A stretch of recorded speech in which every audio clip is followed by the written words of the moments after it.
जब भी कोई व्यक्ति गौतम बुद्ध के संघ में शामिल होता था तो बुद्ध उसे सबसे पहले शांत रहने के लिए कहते थे। ध्यान की अवस्था में जाने से पहले उस भिक्षु को शांत रहना सिखाया जाता था। आज के दौर में हर तरफ सौरी शोर है। इसकी वजह से दिमाग में तनाव पैदा होना लाजमी है। ऐसे में अगर आप हर रोज कुछ देर मौन रहने का अभ्यास करते हैं तो इससे आपके तनाव पैदा होने वाले हार्मोन के लेवल में कमी आती है। इससे आपका दिमाग शांत होता है, गुस्सा नियंत्रित रहता है और तनाव बढ़ाने वाले हार्मोन्स का लेवल घटता है। आज के इस वीडियो में हम जानेंगे कि किन मौकों पर हमें शांत रहना है और किन मौकों पर हमें बोलना है और शांत रहने से हमारे अंदर क्या बदलाव आ सकता है। दोस्तों, संध्या काल का समय था। गुरु अपने सभी शिष्यों को बुलाते हैं और कहते हैं, कल सुबह सब लोग नदी में स्नान करने के बाद तुरंत हमारी कुटिया के सामने उपस्थित हो जाना। सभी इसी से हैरान रह जाते हैं कि हम लोगों ने कुछ गलती की है क्या, लेकिन गुस्से से यह कहते हैं कि हो सकता है कि गुरुजी कल सुबह कुछ अच्छी बात बताने वाले हैं। सब लोग रात को सही समय पर सो जाते हैं और सुबह उठकर सभी लोग नदी में स्नान करने के बाद वापस गुरुजी के सामने उपस्थित हो जाते हैं। गुरु कहते हैं, आज हम तुम सबको चुप रहने के फायदे के बारे में बताऊंगा। गुरु कहते हैं, 10 मौके जहां पर चुप रहने से होता है लाभ और बोलने से नुकसान। गुरु कहते हैं, अगर आप इन 10 मौकों पर शांत हो गए यानी मौन हो गए तो आप जो चाहेंगे वही मिल जाएगा। आपकी जिंदगी में चमत्कारिक बदलाव शुरू हो जाएंगे। जरूरत से ज्यादा बोलना या चुप रहना दोनों ही अच्छी बात नहीं है। जैसे जरूरत से ज्यादा बारिश हो जाना या फिर धूप दोनों ही दिक्कत देती है, उसी तरह अनावश्यक बोलने से भी काफी नुकसान होता है। गुरु कहते हैं कि पहला ऐसा मौका जहां पर व्यक्ति को चुप रहना चाहिए, बिना तथ्य के ना बोले। गुरु ने कहा, अगर आपके पास कोई तथ्य नहीं है तो वहां चुप रहने में ही भलाई है। चुप बैठने से दिमाग में नई कोशिकाओं का निर्माण होता है और इससे ज्ञान की वृद्धि होती है। बोलने में भलाई वही है जहां आपको किसी चीज के बारे में पूरा ज्ञान हो।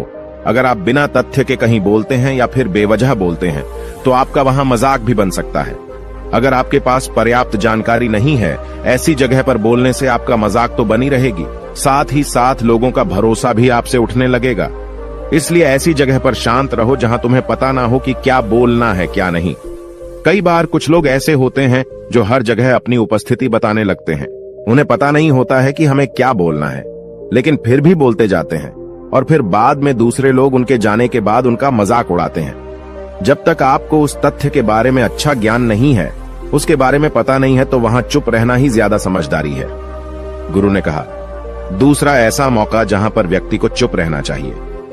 शब्दों से न पहुंचे ठेस। अगर आपके शब्द किसी को मानसिक ठेस पहुंचा रहे हैं तो वहां चुप हो जाना चाहिए। कमजोर व्यक्ति के बारे में कुछ भी बोलकर आप महान नहीं बन सकते हैं। महान आप किसी कमजोर का साथ देने में बनेंगे।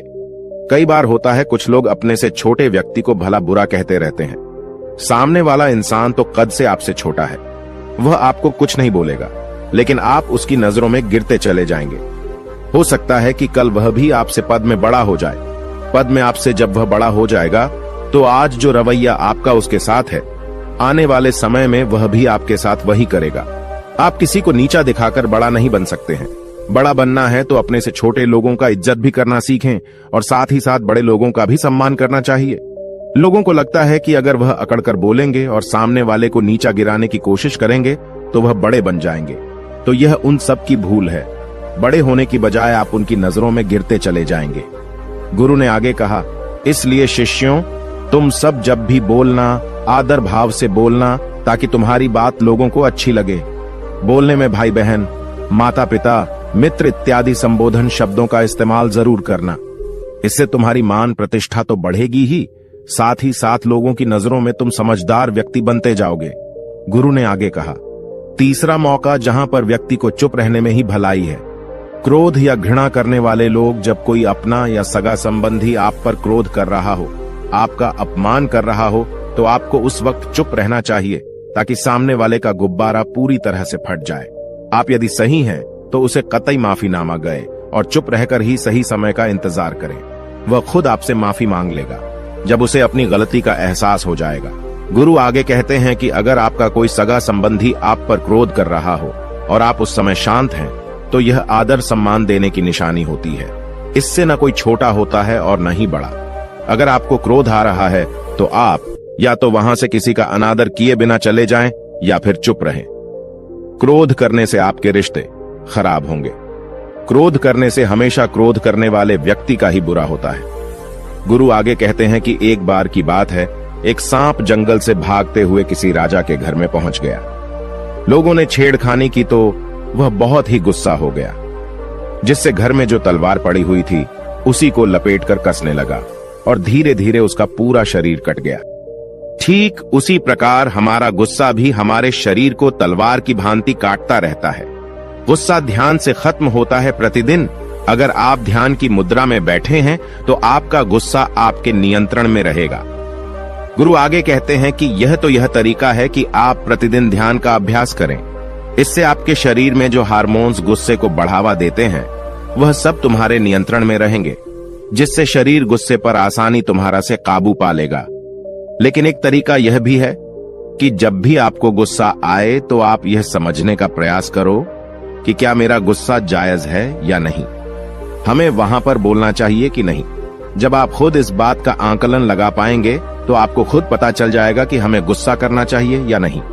फिर भी आपको गुस्सा आ रहा है तो आप वहां से हटने का प्रयास करें, वहां से दूर चले जाएं। धीरे धीरे समय के साथ आपका दिमाग शांत हो जाएगा। गुरु ने कहा, चौथा ऐसा मौका जहां पर इंसान को बहुत ही समझदारी के साथ काम लेना चाहिए, वहां पर आपको चुप रहना ही चाहिए, जहां पर उस मुद्दे से आपका कोई संबंध ना हो।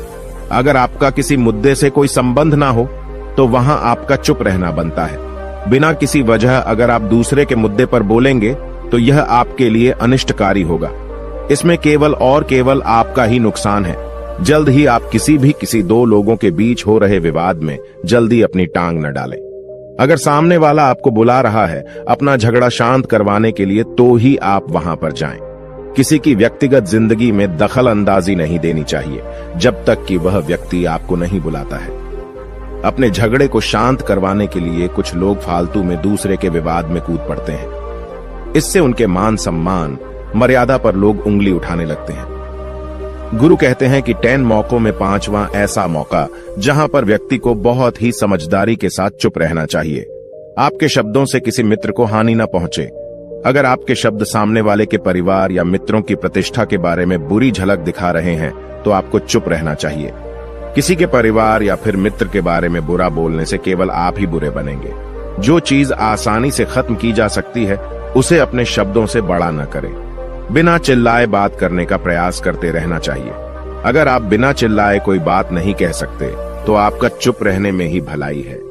किसी पर चिल्लाने से आपके व्यवहार के बारे में पता चलता है। ज्यादा बोलने से चीजें हमेशा खराब ही होती हैं। कई बार कुछ रिश्ते ज्यादा तेज बोलने की वजह से टूट जाते हैं। इसलिए अपनी आवाज में मीठापन लाएं। आपके शब्दों से आपके दोस्त को हानि नहीं पहुंचनी चाहिए।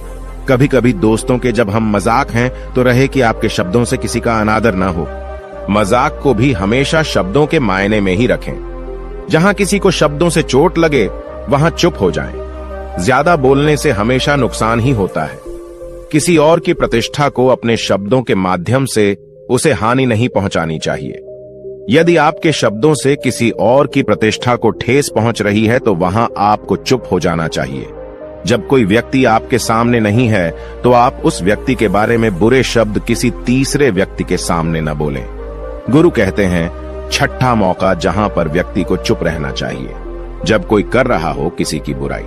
जब कोई आदमी आपके सामने किसी तीसरे आदमी की बुराई कर रहा हो तब तुम्हें चुप रहकर बस सुनना चाहिए।